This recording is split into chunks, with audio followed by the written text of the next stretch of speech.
Welcome back to another technical deep dive here in the debug zone.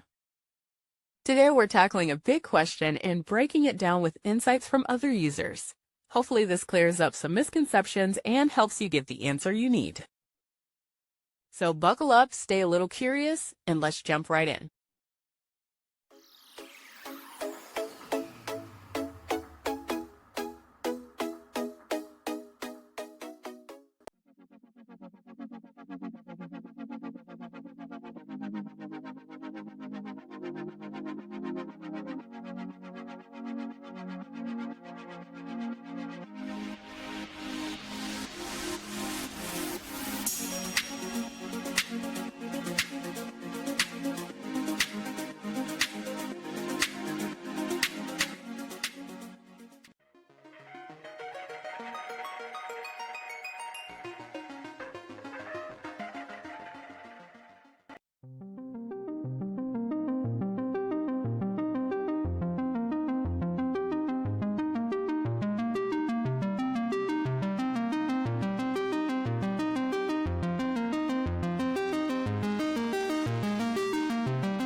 And that's a wrap.